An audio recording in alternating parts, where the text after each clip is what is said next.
We talk about organic communities and family safety here is not a lot as a concept and how we want to rebuild that mindset into our culture as we move forward. But we have to understand what organic communities are and how family safety nets actually help feed into that and how they work together to create stronger communities. The concept, well, actually, let's change that. Let's start with family safety nets. For generations, in fact, for most of human history, the point of having a family was to make life better for future generations. You bought land or a house. It wasn't for yourself so much as it was for future generations. It was so your children and your grandchildren and your grandchildren's grandchildren can have a better life than you did. In the last few decades, we have forgotten that. We have decided that land ownership or home ownership was about an economic investment rather than an investment in humanity. We've decided that the tax receipts from buying and selling houses was more important than the stability of generational house living, where one family owns a house for generations, where a family has been in its location for 100 years, and the type of roots that builds. We complain a lot that we don't have roots in our communities anymore. Well, there's a reason for that.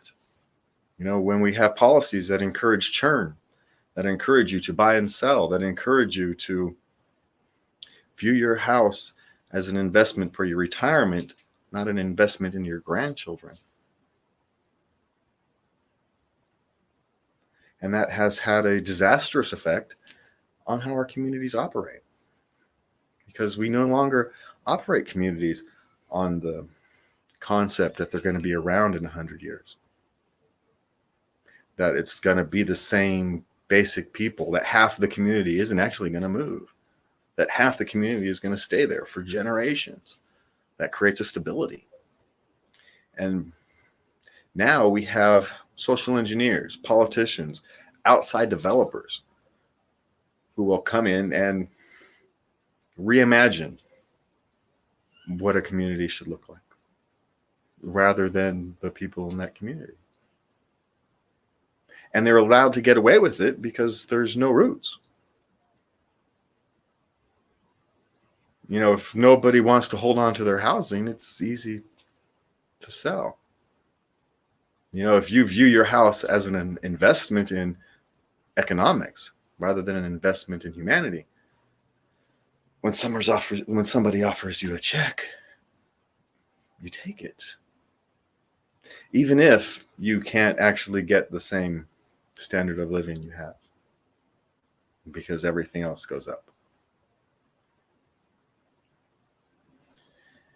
And so how do we get back to the point where communities are no longer developed by social engineers or big money developers, where they're developed by individuals and small developers? One of the nice things about living in Oak Park is that every other house is different. Genuinely different. You get bungalows next to Victorians, next to, I don't know, I'm not very good with housing styles, but you understand my point. Next to ranch houses and next to the brick houses and the red brick houses. Every other house is different. And that's because it grew up organically. They didn't have an engineer doing it. They didn't have somebody else, some planning department telling you what your house needs to look like. You were able to build it for yourself, whether that was based upon economics, so you made a small, simple house, or whether it was based upon personal preference and you made something elaborate and beautiful. All was allowed, all was encouraged. And now we've got interest groups who want to have their say in how neighborhoods are built. We have developers who get their say in how neighborhoods are built. We've get the people who work for the city's planning department who ultimately get the say in what things look like, regardless of whether they make sense or not. That's what the policy says. That's what we do. whether a neighborhood wants it or not. There used to be a small neighborhood church about 3 blocks from my house. It existed there for as far back as anybody can remember. I think maybe my mother said it used to be a store at some point. And it was recently forced to close, sold, and it's now just a big house on a little teeny lot because someone complained about parking. And apparently there's some regulations somewhere in the code that made the city, that gave the city the impetus to close it. And the owner of the property didn't want to fight it. He was perfectly happy to have the church there, but he didn't have the resources to fight City Hall. So they gave in. He sold. And part of my community's soul has been ripped out.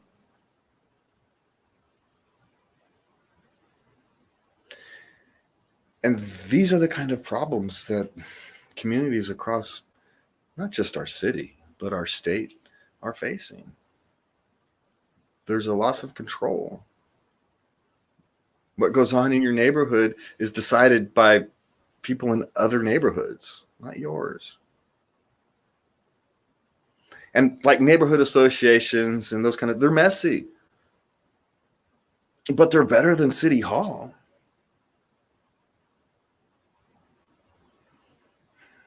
There's no easy fix. I can't promise you that I have some 10-point plan, and if we follow these steps, we will all get to some nirvana. It doesn't exist. It's not what I'm promising. What I'm promising is to listen. I'm promising to find new ways of accomplishing these goals. I don't know what those new ways are going to look like. You are going to help me find them.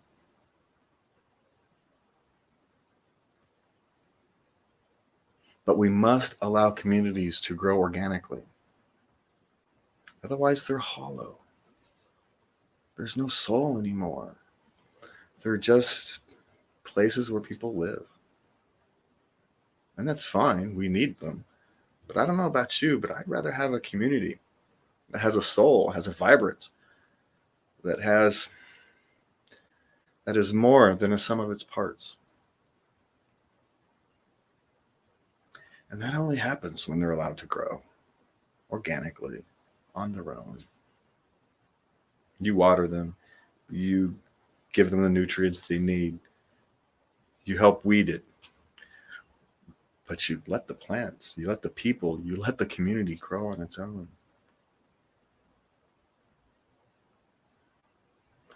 You know, there's a lot of talk about organics living and living cleaner and trying to find ways to have better lives. But we rarely apply that to ourselves and to the way government interacts with us. We, as people, need to be allowed to develop organically as well. We are like anything else on this planet. We respond to our environment. We are creatures of our community. And so when there's something wrong in your community, you have to acknowledge it. You have to work at it. And sometimes you have to start pointing fingers outwards and look in. I'm part of the problem. I have not been engaged enough in my community up until now. I could give you the reasons and everybody would say that's perfectly reasonable. But the point still remains, I wasn't. I think many of us face these problems where we want to engage with our community. We want to do more, but we don't know how. You know, many of us aren't people who like to gather in groups. We don't like to become part of a movement or an organization. And so how do we reach those people? How do we reach those individualists and bring them into the discussion as well? And that's where I can help. Because as someone who has been there and done that, and who quite frankly would prefer to do that. But I was asked to do something different. So I'm trying. And part of that is finding out how to engage everybody.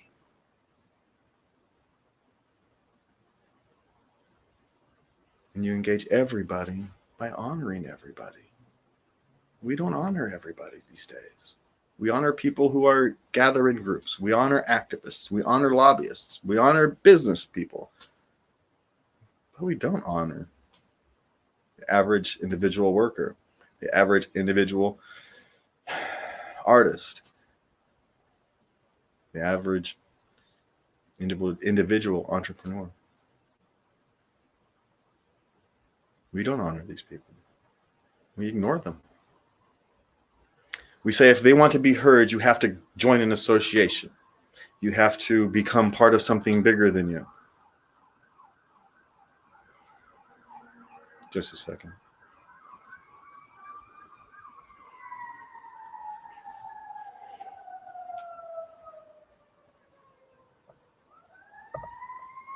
Living by the Med Center has its advantages, and we never complain about the noise because people are having bad days. We just patiently wait for them to pass.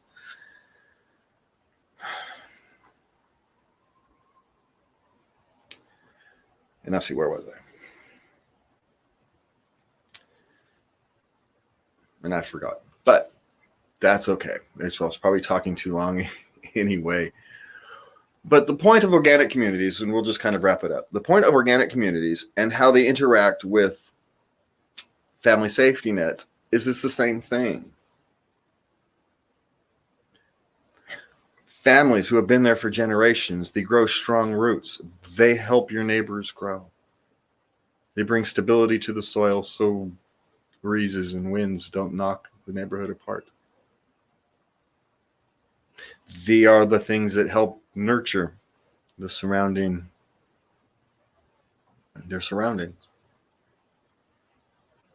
You know, the fallen leaves, so to speak, become part of next year's fertilizer. Our communities operate no differently than a good garden. They need love, care, and compassion, but they also need what they individually need. And we can't do that by only honoring, by only listening to groups and activists and lobbyists and big business. Everybody deserves a voice, and the voice of the average person has been ignored far too long. And it's time to find a way to bring that voice into the politics in a meaningful way. And that's going to be it for today. Please, if you'd like to learn more, you can go to justforassembly.com. I swear one of these days I will get it updated. And if we can, please click on the donate button and send us a few dollars to help us get over the finish line. We would be greatly appreciated. Thank you for your time. Good night. And please remember to love everybody.